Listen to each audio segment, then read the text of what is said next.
Hello मेरे प्यारे दोस्तों, मेरा नाम विवेक एंड आज की इस वीडियो में आपको सिखाऊंगा कि इस तरीके के ब्लर टेक्स्ट इफेक्ट को किस तरीके से क्रिएट किया जाता है। आपने कई सारे क्रिएटर्स की रील में इस तरीके के ब्लर टेक्स्ट इफेक्ट को देखा होगा एंड ये इफेक्ट आज हम सीखेंगे एंड इस चीज को मैं आपको एक रील क्रिएट करके सिखाऊंगा। इसको हम आफ्टर इफेक्ट में सीखने वाले हैं। तो सबसे पहले मैं आफ्टर इफेक्ट ओपन कर लेता हूँ। यहाँ पर मैंने एक वीडियो को क्रिएट किया हुआ है जिसमें कि मैंने एक मोटिवेशनल कोट के लाइंस को लिया है एंड उसके ऊपर कुछ बी रोल्स को सेट कर लिया है एंड इसके ऊपर ही मैं इस टेक्स्ट के इफेक्ट को तैयार करना सिखाऊंगा। तो यहाँ से मैं अपनी पहले फर्स्ट लाइन को कॉपी कर लेता हूँ। कॉपी करने के बाद हम आफ्टर इफेक्ट में आ जाते हैं। यहाँ पे मैं टी प्रेस करूंगा एंड यहाँ पे हमारा टेक्स्ट टूल आ जाएगा एंड उसके बाद मैं यहाँ पर कंट्रोल+V दबाकर अपने टेक्स्ट को पेस्ट कर दूंगा। पेस्ट करने के बाद आप देख सकते हैं यहाँ पे हमारा टेक्स्ट आ चुका है। इससे कलर को मैं वाइट कर लूँगा एंड इसके साइज़ को मैं स्मॉल कर लूँगा। इसके साइज़ को आप अपने अकॉर्डिंग भी सेट कर सकते हैं या फिर जिन वैल्यूज़ को मैं रख रहा हूँ आप इन्हीं वैल्यूज़ को भी इस्तेमाल करके अपने टेक्स्ट को तैयार कर सकते हैं। इस तरीके के टेक्स्ट को तैयार करने के लिए हमको अपने टेक्स्ट के टाइपोग्राफी को भी ध्यान में रखना होगा। अगर आपके टेक्स्ट का डिज़ाइन नहीं सही होगा तो वो आपके फ्रेम में अच्छा नहीं लगेगा। तो इसके लिए आपको ध्यान रखना है कि सबसे पहले आप अपने टेक्स्ट के डिज़ाइन को या फिर स्ट्रक्चर को सेट कर लें। जैसे कि यहाँ पर मैं अपने टेक्स्ट को सेट कर रहा हूँ, आप इस तरीके से भी अपने टेक्स्ट को सेट कर सकते हैं। अब मैं टुडे इसके फॉन्ट को सर्कुलर फॉन्ट में चेंज कर दूंगा क्योंकि हम ऊपर वाली लाइन के वर्ड को सेरिफ रखेंगे एंड नीचे वाले वर्ड को या फिर जो मेन वर्ड है उनको हम सेरिफ करेंगे। तो सर्कुलर फॉन्ट हमारा सैंस सेरिफ होता है एंड दूसरे वाला फॉन्ट मैंने सेरिफ ही रखा है जो कि बटर शाइन है। अब मैं अपने टेक्स्ट के अलाइनमेंट को सेट कर लेता हूँ। आप अपने टेक्स्ट को अलग अलग तरीके से भी सेट कर रख सकते हैं एंड जो से स्ट्रक्चर में आपका टेक्स्ट आपको बढ़िया लगे आप उस स्ट्रक्चर में रख सकते हैं।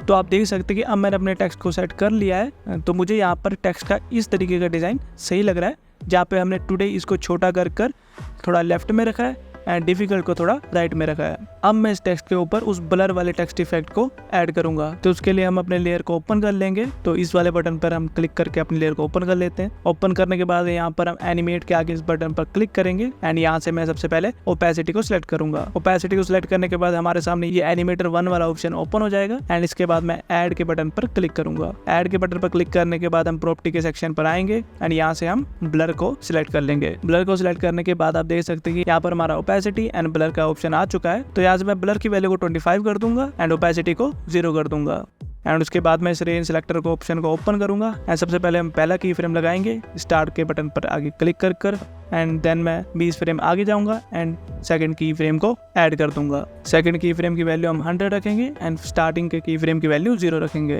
अब मैं इन की फ्रेम्स पर क्लिक कर F9 दबाकर इनको इजी एज कर लूंगा। यहाँ से मैं एडवांस पे ऑप्शन पे आऊंगा एंड इसे ओपन करूंगा एंड ओपन करने के बाद यहाँ से हम अपने इस ऑप्शन पे जहाँ पर कैरेक्टर्स लिखा है इसको चेंज कर वर्ड्स में कर देंगे। आप देख सकते हैं कि अब हमारा टेक्स्ट 1 by 1 करके ब्लर के इफेक्ट के साथ विजिबल हो रहा है बट अभी ये टेक्स्ट का सिंक प्रॉपर हमारी वॉइस के अकॉर्डिंग नहीं है। तो इसके सिंक को हमें सही करना होगा। तो उसके लिए मैं यहाँ पर साथ साथ में सुनकर देख रहा हूँ। तो सबसे पहले मैं टुडे वर्ड को दिखाना चाहता हूँ एंड देन फिर इज एंड उसके बाद फिर डिफिकल्ट। तो इसके लिए मैं इन टेक्स्ट के लेयर को अलग अलग करूँगा। तो चलिए देखते हैं इसको मैं कैसे करता हूँ। अब इस लेयर पे हम क्लिक करेंगे एंड Ctrl+D दबाकर मैं इस लेयर को डुप्लीकेट कर लूंगा। डुप्लीकेट करने के बाद मैं इस लेयर को टुडे के बाद नेक्स्ट वर्ड पर जो कि इज है उसके अकॉर्डिंग सेट करूंगा। तो इस सेकंड लेयर का मैं स्टार्टिंग पॉइंट वहां पर रखूंगा जहां से हमारा इज वाला वर्ड स्टार्ट हो रहा है जो कि आप देख सकते हैं यहाँ पर है एंड मैंने सेकंड लेयर को वहां से ही स्टार्ट किया है एंड देन मैं अपने सेकंड वाली लेयर को एक बार और डुप्लीकेट करूंगा एंड इसको मैं वहां पर रखूंगा जहाँ पर हमारा डिफिकल्ट वर्ड स्टार्ट हो रहा है। अब मैं सबसे पहले अपने थर्ड वाली लेयर को ऑफ कर लूंगा एंड सेकंड लेयर पर क्लिक करूंगा एंड सेकंड लेयर से मैं सारे वर्ड डिलीट कर दूंगा खाली इज को छोड़कर एंड फिर आप देख सकते हैं यहाँ पे हमारा इज रह चुका है। तो सबसे पहले मैं इसके एंकर पॉइंट्स के सेंटर में कर देता हूँ एंड फिर मैं अपने इज की पोजीशन को अपने सबसे नीचे पड़ी लेयर के इज से मैच कर दूंगा एंड मैच करने के लिए मैं इस इज के टेक्स्ट को प्रॉपर एग्जैक्ट उसके ऊपर ही रखूंगा एंड फिर हम अपने थर्ड लेयर पर आएंगे एंड यहाँ से मैं इसके आई बटन पर क्लिक करके ऑन कर लेता हूँ एंड फिर मैं इसमें से टुडे एंड इज को डिलीट कर दूंगा। यहाँ पे आप देख सकते हैं खाली डिफिकल्ट रह चुका है एंड फिर मैं सेम डिफिकल्ट पर आऊँगा और उसके एंकर पॉइंट को सेंटर में करूँगा एंड उसको फिर मैं सबसे नीचे पड़ी लेयर के डिफिकल्ट से मैच करके उसके ऊपर रख दूंगा।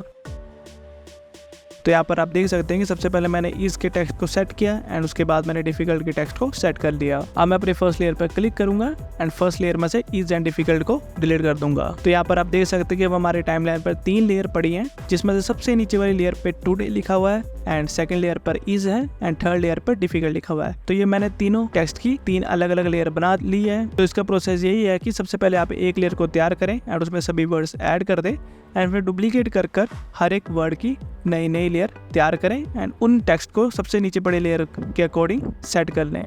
ऐसा करने से आप अपने टेक्स्ट के अलाइनमेंट बिल्कुल प्रॉपरली सेट कर सकते हैं। अगर आप खुद से ही उसको सेट करेंगे तो कई बार हम उसको अच्छे से सही नहीं कर पाएंगे एंड सो इसके अलाइनमेंट के लिए आप इस तरीके को इस्तेमाल कर सकते हैं। अब मैं टुडे की टेक्स्ट के लेयर पर आऊँगा एंड उसके की फ्रेम्स पर क्लिक करूँगा एंड की फ्रेम से क्लिक करने के बाद मैं उसके ग्राफ को ओपन कर लेता हूँ। ग्राफ को ओपन करने के बाद हम यहाँ पर इसके इस ऑप्शन पर क्लिक करेंगे एंड यहाँ से इसको स्पीड ग्राफ पर चेंज कर देंगे। स्पीड ग्राफ पर चेंज करने के बाद मैं इसके सेकंड वाले की फ्रेम को सिलेक्ट करूंगा एंड यहाँ से इसकी लाइन को सिलेक्ट करके ड्रैग कर दूंगा आगे की तरफ, जिससे हमारी ये स्लोप तैयार हो जाएगी। अब यहाँ पे आप देख सकते हैं अब तुम्हारा टुडे टेक्स्ट प्रॉपर्ली अच्छे से विजिबल हो रहा है एंड इसी तरीके से हम अपने second layer and third layer के की फ्रेम्स को भी सेट कर देंगे। पहले हम उन्हें ईजीएस करेंगे एंड देन उनकी स्लोप को तैयार कर देंगे। तो यहाँ पर आप देख सकते हैं कि हमने टेक्स्ट को तैयार कर लिया है जिसमें टुडे इज डिफिकल्ट लिखा आ रहा है। तो आप इस तरीके से अपने रील के सभी सबटाइटल्स को 1 बाय 1 करके सेट कर सकते हैं एंड इस तरीके के बुलेट के टेक्स्ट इवेंट को तैयार कर सकते हैं। Today is difficult. एंड अब हमने इस रील की फर्स्ट लाइन को तैयार कर लिया है। अब मैं इसी तरीके से सेकंड एंड थर्ड लाइन को तैयार करूंगा। तो यहाँ से मैं देख रहा हूँ कि इस पॉइंट पे हमारा सेकंड वाला बी रोल आ रहा है या फिर सेकंड फ्रेम हमें विजिबल हो रहा है एंड यहाँ से ही सेकंड लाइन भी स्टार्ट हो रही है। तो यहाँ से मैं अपने टेक्स्ट को कट कर लूंगा। मैं अल्ट प्लस इस वाले बटन पर क्लिक करूंगा एंड अपने लेयर को क्रॉप कर लूंगा एंड क्रॉप करने के बाद मैं इसे सेट कर लेता हूँ। तो यहाँ से मैं इस फर्स्ट वाले लेयर को सेलेक्ट कर रहा हूँ एंड डुप्लीकेट कर यहाँ पर आगे रख रहा हूँ। Tomorrow is much more difficult.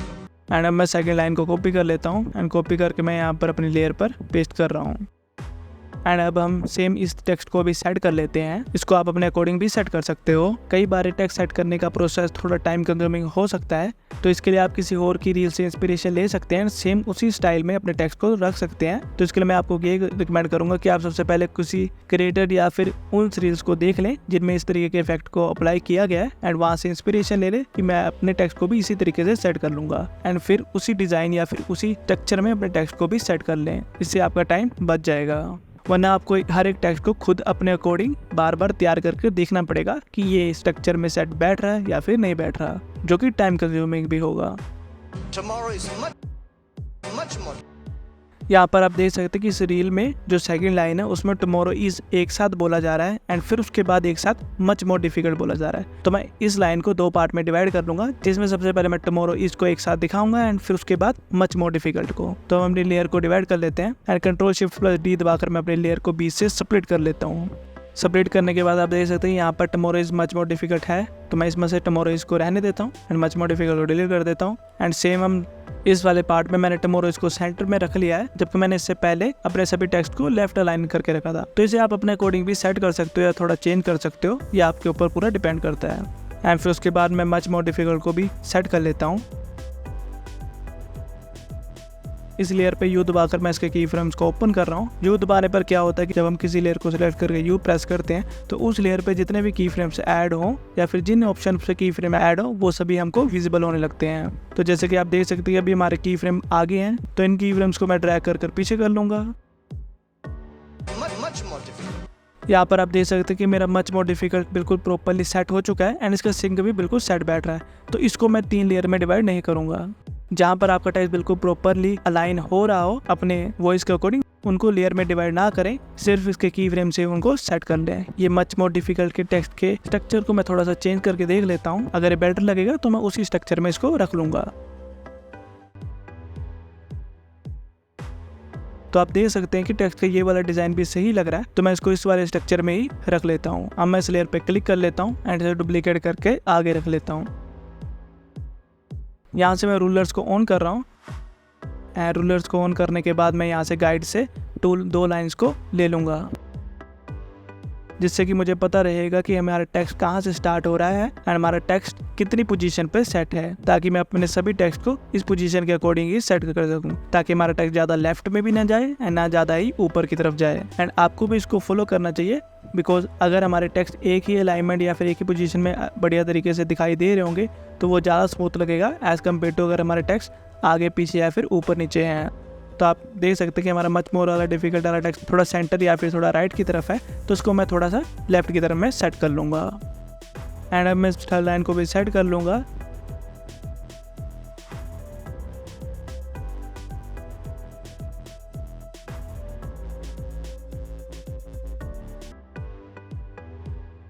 अभी मैं इस लाइन को सुन लेता हूँ एंड उसके अकॉर्डिंग पूरा अपने लाइन को सेट कर लेता हूँ कि हमारे लाइन कहाँ से स्टार्ट एंड कहाँ तक खत्म हो रही है, एंड मैं इस लेयर को वहाँ तक बढ़ा देता हूँ।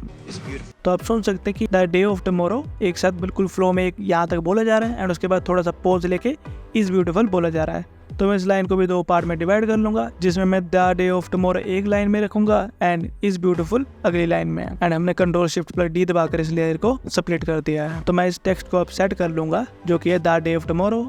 तो हमारे सबटाइटल में द डे ऑफ टुमारो गलत जनरेट हो गया है, तो मैं इसको सही कर लेता हूँ। यहाँ पर द डे ऑफ नहीं, द डे आफ्टर टुमारो बोला जा रहा है। तो मैं इस टेक्स्ट को सेट कर लेता हूँ। तो आप देख सकते हैं मैं इस टेक्स्ट के साइज एंड इन दोनों लाइन के आपस में जो गैप है, जो कि वर्टिकल गैप है, उसको भी सेट कर रहा हूँ। तो इन चीज़ों से हमारे टेक्स्ट के डिज़ाइन में बहुत ही फर्क पड़ता है, तो आपको इन चीज़ों का ध्यान रखना है।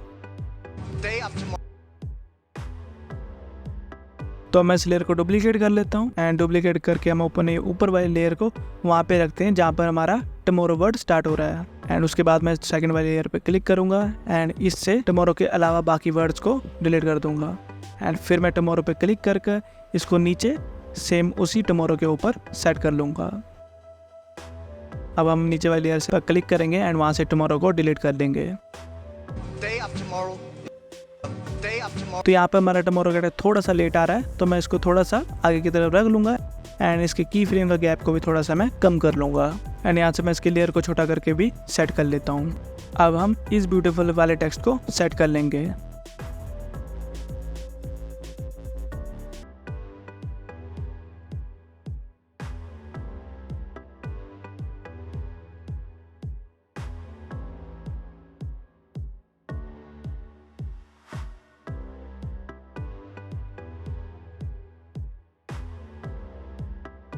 अब आप देख सकते हैं कि हमने अपने इस ब्यूटीफुल टेक्स्ट को भी सेट कर लिया है। तो मैं इसकी लेयर को भी यहाँ से क्रॉप कर लेता हूँ जहाँ तक ये है, जहाँ तक कि इस ब्यूटीफुल के वर्ड को बोला जा रहा है। अब मैं इस लेयर को डुप्लीकेट करूँगा, डुप्लीकेट करके आके रख लूँगा एंड ये हमारी लास्ट लाइन है एंड इस पर मैं अपनी लास्ट वाली लाइन को कॉपी करके पेस्ट कर दूँगा। तो मैं सबसे पहले मोस्ट पीपल डाई को कॉपी कर रहा हूँ एंड यहाँ पर पेस्ट कर रहा हूँ एंड यहाँ पर हम सबसे पहले मोस्ट पीपल डाई को ही सेट कर लेते हैं।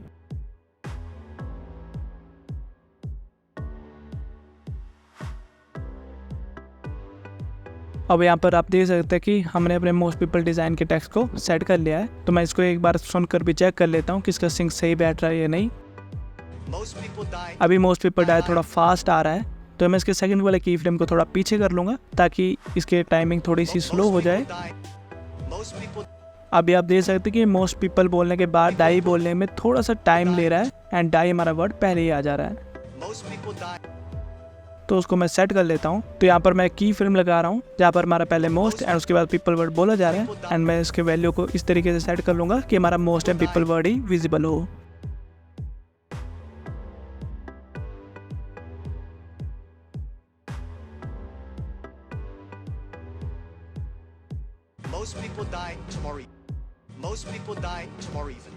तो आप देख सकते हैं कि सबसे पहले हमारा मोस्ट पीपल सिंक होकर आ रहा है एंड देन हमारा डाइवर्ट आ रहा है एंड फिर मैं दोबारा इस वाली लेयर को या फिर कोई भी लेयर को डुप्लीकेट करूंगा एंड आगे यहाँ पर रख दूंगा। एंड अब मैंने अपने गाइड्स को ऑन कर लिया बिकॉज मुझे टुमारो इवनिंग को लेफ्ट की तरफ को सेट करना है एंड यहाँ पर मैं को पेस्ट कर देता हूँ टुमारो इवनिंग। अब मैं टुमारो इवनिंग के स्ट्रक्चर को सेट कर लूँगा।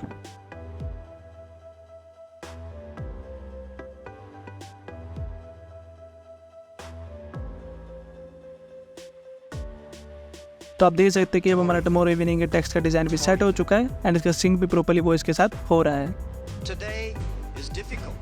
tomorrow is much more difficult. तो आप इस तरीके से अपनी रील में ब्लर टेक्स्ट के इफेक्ट के सबटाइटल्स को ऐड कर सकते हैं। आई होप आपको ये वीडियो पसंद आई हो। वीडियो पसंद आए तो वीडियो को लाइक करें, मेरे चैनल को सब्सक्राइब करें एंड अगर आपकी कोई भी क्वायरी हो या फिर आपने कुछ भी पूछना हो तो आप कमेंट सेक्शन में लिख सकते हैं, उसका जवाब मैं जरूर दूंगा। And thank you for watching this video.